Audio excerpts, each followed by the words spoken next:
Un avion flambant neuf vient d'atterrir à Ouagadougou, symbole éclatant d'un pays en pleine mutation. Sous la direction du capitaine Ibrahim Traoré, le Burkina Faso vient d'acquérir son deuxième appareil sans contracter le moindre prêt étranger, une première depuis son indépendance. Ce geste calculé et audacieux défie le modèle imposé depuis des décennies, celui d'une Afrique dépendante de la dette et des influences occidentales. Mais derrière le bruit des moteurs, une question s'impose. Jusqu'où ce choix d'autonomie peut-il remodeler la souveraineté du continent ? Ce nouvel avion n'est pas seulement un symbole national, c'est une déclaration d'intention. Sous Ibrahim Traoré, le Burkina Faso promet un avenir où chaque infrastructure, chaque moteur, chaque route portera la marque d'une indépendance assumée. Le bénéfice annoncé est clair, prouver qu'un pays africain peut financer sa propre modernisation sans courber l'échine devant les institutions étrangères. Mais ce pari comporte un risque mesuré. Sans soutien extérieur, la marge d'erreur est mince et chaque réussite doit être exemplaire. C'est là que se joue l'enjeu véritable. Montrer qu'un modèle africain fondé sur la souveraineté, la discipline et la transparence peut rivaliser avec les puissances traditionnelles. Et si ce succès s'étendait, il pourrait redéfinir la place du continent dans le ciel économique mondial. 2 semaines à peine après la relance officielle de la compagnie nationale, Air Burkina, les images diffusées en ligne ont fait le tour du continent. On y voit des soldats burkinabés, fiers et disciplinés, traversant des routes neuves pour rejoindre les zones frontalières, tandis que de nouveaux avions atterrissent sur les pistes rénovées de Ouagadougou. Le contraste est saisissant. Il y a encore 5 ans, ces mêmes infrastructures étaient presque à l'abandon, dépendantes de contrats étrangers fragiles et souvent léonins. Aujourd'hui, sous l'impulsion d'Ibrahim Traoré, le pays avance à un rythme inattendu. Le mini-reveal est là, ce développement rapide n'est pas le fruit d'aide internationale, mais d'une politique interne de réappropriation des ressources et des compétences. Le gouvernement a choisi d'investir dans la reconstruction à partir de fonds souverains issus des recettes minières et des économies budgétaires. Cette méthode risquée mais transparente redonne confiance à une population longtemps fatiguée de voir ses efforts dilapidés par la corruption ou la dépendance. En arrière-plan, la transformation est aussi politique. Le Burkina Faso, en rompant progressivement avec les réseaux économiques extérieurs, tente de tracer une troisième voie entre isolement et soumission. Le modèle repose sur 3 piliers: production locale, financement national et contrôle stratégique des ressources. Chaque chantier, qu'il s'agisse d'une route, d'un aéroport ou d'un centre énergétique, devient une vitrine de cette autonomie conquise. Mais cette renaissance soulève aussi des interrogations. Combien de temps un tel rythme peut-il être soutenu sans aide internationale ? Et surtout, que signifie cette indépendance retrouvée dans un contexte régional encore instable ? La réponse, selon les observateurs, se jouera dans les mois à venir à mesure que les projets annoncés prendront vie. Au cœur de cette transformation, une figure s'impose, Ibrahim Traoré. Pour beaucoup de Burkinabés, il n'est plus seulement un chef d'État, mais le catalyseur d'un sursaut collectif. Son style, à la fois direct et mesuré, tranche avec la rhétorique habituelle des dirigeants régionaux. Il parle de discipline, de souveraineté et de dignité, 3 mots devenus des repères dans les rues de Ouagadougou comme dans les casernes. Les premiers effets de cette approche sont visibles. Les chantiers routiers, relancés à un rythme accéléré, ont déjà créé des milliers d'emplois locaux. Des coopératives de jeunes artisans participent à la maintenance des équipements, réduisant la dépendance aux entreprises étrangères. Dans les régions rurales, les populations témoignent d'une nouvelle fierté, celle de voir leurs impôts transformer le paysage autour d'elles. Mais plus que les infrastructures, c'est l'état d'esprit qui change. Le mot indépendance n'est plus un slogan commémoratif, c'est un objectif quotidien. Les écoles forment désormais à des métiers techniques liés à l'aviation et aux travaux publics. Chaque projet terminé devient un message adressé à la jeunesse. Rien n'est impossible quand la volonté dépasse la peur. Cette dynamique reste fragile, mais elle nourrit un espoir mesuré. Si le Burkina parvient à maintenir cette cohérence entre action et discours, il pourrait devenir un modèle régional de reconstruction par la souveraineté. Et dans ce mouvement, le capitaine Traoré incarne non pas un mythe, mais une méthode. Tout commence par une annonce sobre, presque discrète. Au début de l'année, le gouvernement de Ibrahim Traoré confirme confirme la réactivation du projet Air Burkina, suspendu depuis près d'une décennie. Quelques semaines plus tard, les travaux d'extension de la piste principale de l'aéroport de Ouagadougou débutent, menés exclusivement par des équipes locales. Aucun prêt étranger, aucune condition annexe. Le financement provient d'un fonds spécial constitué de recettes minières et d'une réserve stratégique. Les images diffusées sur les réseaux montrent les engins en mouvement, les équipes en uniforme et une énergie nouvelle dans l'air. Le chantier devient un symbole, un laboratoire grandeur nature du nouveau modèle burkinabé, en parallèle d'importants travaux routiers reliant les régions minières du nord au centre, facilitant l'acheminement des matériaux et l'exportation des ressources. Chaque route asphaltée est une victoire tangible, chaque kilomètre un pas vers l'autonomie économique, puis vient le moment clé, l'achat du premier avion. En quelques jours, la nouvelle se répand sur tout le continent. La presse internationale s'interroge. Comment un pays sous sanctions partielles, avec des ressources limitées, peut-il financer un tel investissement sans dette ? La réponse fournie par un porte-parole du gouvernement est simple. Nous dépensons ce que nous produisons, rien de plus. Ce ton pragmatique et ferme séduit une partie de l'opinion africaine, lassée des discours et des dépendances institutionnelles. Le deuxième appareil, livré quelques mois plus tard, marque le point d'inflexion. Les Burkinabés descendent dans la rue pour saluer cet exploit collectif. Des drapeaux flottent, des chants résonnent et le nom d'Ibrahim Traoré devient un refrain national. Pour beaucoup, ce n'est pas seulement un avion qui atterrit, mais un symbole, celui d'un pays qui reprend son envol. Dans le même temps, le programme routier approche de son achèvement. Les convois militaires empruntent désormais des axes rénovés, sécurisant les zones sensibles. La synchronisation entre développement civil et défense nationale se dessine clairement. La sécurité protège les travaux renforcent la sécurité. Ce cercle vertueux s'impose comme la clé de voûte de la stratégie Traoré. Mais derrière cette effervescence, la tension reste perceptible. La pression internationale s'accroît, certains partenaires extérieurs dénonçant un repli nationaliste. Pourtant, à Ouagadougou, le discours demeure inchangé. L'indépendance n'est pas un isolement, c'est une réappropriation. Et cette phrase, souvent répétée par le capitaine, devient la boussole morale du mouvement. À mesure que les routes s'ouvrent et que les avions décollent, une narration collective se construit. Le pays avance vite, parfois trop vite, mais avance ensemble. Ce souffle brut et sincère traduit une volonté inédite, bâtir une modernité africaine conçue et financée par l'Afrique elle-même. L'élan impulsé par Ibrahim Traoré se mesure aujourd'hui en chiffres concrets. En moins d'un an, plus de 480 km de routes ont été rénovés ou entièrement reconstruits, selon les données du ministère des Infrastructures.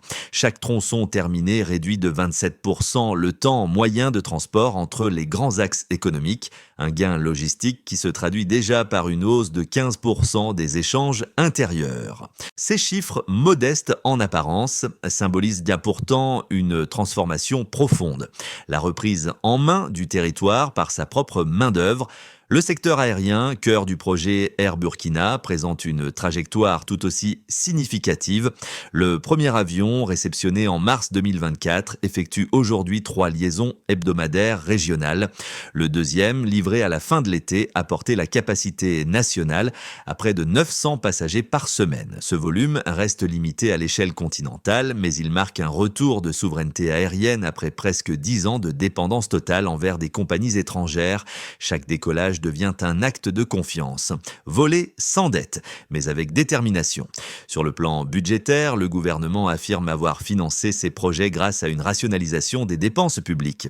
Les contrats opaques ont été annulés et les appels d'offres ouverts priorisent les entreprises locales. Cette politique de transparence aurait permis d'économiser près de 22 milliards de francs CFA sur les 12 derniers mois. Une partie de ces fonds a été réinjectée dans les chantiers d'infrastructures, bouclant la boucle entre production et réinvestissement. Les retombées sociales sont tout aussi mesurables. Plus de 12 000 emplois temporaires ont été créés dans le bâtiment et les transports, avec un taux de maintien à long terme estimé à 42%. Cette stabilité nouvelle réduit la pression migratoire vers les pays voisins et renforce l'économie domestique. Les villages autrefois enclavés deviennent des points d'échange commerciaux, stimulant les circuits courts et les marchés régionaux. Pour les analystes, ces données confirment la cohérence du modèle Traoré. L'État investit ce qu'il produit et récupère ce qu'il bâtit. Mais le défi reste immense. Les infrastructures exigent une maintenance constante et le ralentissement de la croissance minière pourrait fragiliser cette équation vertueuse. La clé, disent certains économistes africains, sera de transformer cette phase de relance en cycle durable. Si le Burkina Faso parvient à maintenir ce cap, il deviendra un précédent, car au-delà des chiffres, l'expérience burkinabé teste une idée simple mais redoutable. Et si la souveraineté économique n'était pas un rêve, mais une méthode? Dans le débat régional, deux courants s'opposent désormais. Le premier soutient sans réserve la méthode Ibrahim Traoré, voyant en lui le symbole d'une Afrique qui ose rompre le cycle de la dépendance. Ses partisans soulignent qu'en 18 mois, le Burkina Faso a obtenu des résultats concrets, des routes livrées, une compagnie aérienne relancée, une population mobilisée. Ils affirment que la souveraineté économique est une discipline, pas une utopie, et qu'il fallait un choc politique pour la réactiver. Le second camp, plus prudent, alerte sur les risques d'un isolement stratégique. Certains diplomates africains rappellent que l'autonomie ne doit pas signifier la fermeture. Sans investissements extérieurs, disent-ils, la marge d'innovation pourrait se réduire, freinant la diversification économique. Ils redoutent aussi une concentration excessive du pouvoir décisionnel dans un contexte régional où la stabilité demeure fragile. Entre ces deux pôles, la réalité burkinabé navigue sur une ligne étroite. Le gouvernement doit prouver que la rupture avec les anciens modèles ne conduit pas au repli, mais à une coopération d'égal à égal. Cette approche repose sur un équilibre délicat, préserver la souveraineté sans perdre l'ouverture. Et jusqu'à présent, le pays semble maintenir ce cap, préférant les alliances régionales aux tutelles lointaines. Les chiffres appuient partiellement cette stratégie. Les exportations intra-régionales ont augmenté de 8% au premier semestre, tandis que les importations de biens essentiels restent stables. Ce différentiel positif indique que la balance commerciale commence à se redresser, preuve que le modèle local gagne en crédibilité. Pour les observateurs panafricains, il s'agit d'un test grandeur nature, savoir si un État peut croître sans assistance structurelle et sans effondrement monétaire. En somme, la question n'est plus de savoir si le pari de Traoré est audacieux, mais s'il est durable. Et c'est peut-être là que se joue l'avenir politique du Burkina Faso. L'équilibre tient à un fil. Une simple phrase d'Ibrahim Traoré, prononcée lors d'un déplacement à Bobo Dioulasso, a résumé toute la philosophie du projet. La liberté n'a de valeur que si elle se construit. Ce mot d'ordre, repris dans les médias nationaux, a marqué le point médian du récit burkinabé. La souveraineté n'est plus un idéal, elle devient une méthode de gouvernance, car depuis ce moment, la transformation s'est accélérée. Les ministères ont adopté des procédures internes uniformisées, les dépenses publiques y sont publiées en ligne, et les appels d'offres incluent désormais des critères de contenu local. Dans un pays longtemps soupçonné d'opacité, cette transparence soudaine agit comme un révélateur. Elle expose les réussites, mais aussi les fragilités du modèle. Les soutiens y voient d'une preuve de maturité politique. L'État s'évalue lui-même sans crainte du regard extérieur. Les sceptiques, eux, redoutent que cette exposition n'alimente de nouvelles tensions si les promesses ne sont pas tenues à temps. Entre confiance et vigilance, le Burkina Faso avance sur une ligne de crête lucide mais déterminée. Les effets du modèle Ibrahim Traoré se manifestent à plusieurs niveaux. 4 groupes principaux en ressentent les conséquences directes: les citoyens, l'armée, le secteur privé et les pays voisins. 1. Les citoyens. Dans les villes, les Burkinabés découvrent peu à peu les fruits tangibles de la politique d'indépendance. L'amélioration des routes a réduit de moitié le temps de trajet entre Ouagadougou et Bobo-Dioulasso. Les prix du transport interrégional ont baissé de 18% selon le syndicat des conducteurs. La population perçoit désormais la souveraineté non comme un slogan, mais comme un service public qui fonctionne. La confiance, longtemps érodée, se reconstruit autour d'une idée simple: l'État peut tenir parole. 2. L'armée. Elle bénéficie directement des infrastructures. Les convois peuvent atteindre les zones frontalières en moins de 36 heures contre plus de 60 auparavant. Cette mobilité accrue renforce la sécurité et rassure les habitants des régions périphériques. Pour les officiers, cette efficacité logistique démontre que développement et défense ne sont plus deux sphères séparées, mais les deux faces d'une même stratégie. 3. Le secteur privé. Les entreprises locales, longtemps marginalisées, voient s'ouvrir un nouvel espace d'activité.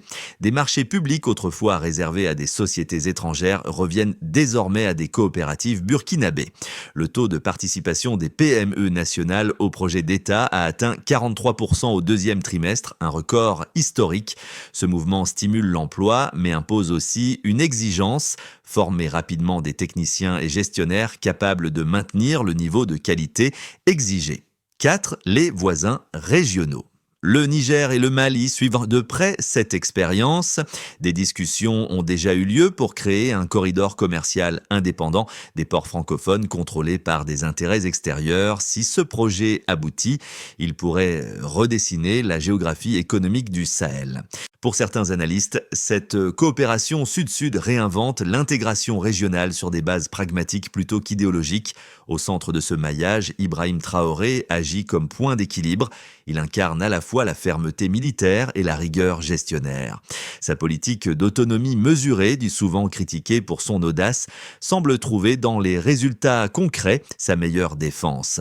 Et chaque kilomètre de route pavée, chaque vol d'Air Burkina achevé prolonge cette démonstration silencieuse. La souveraineté peut se mesurer en chiffres, mais aussi en dignité retrouvée. À ce stade de la trajectoire burkinabé, 3 scénarios s'esquissent pour les 12 prochains mois.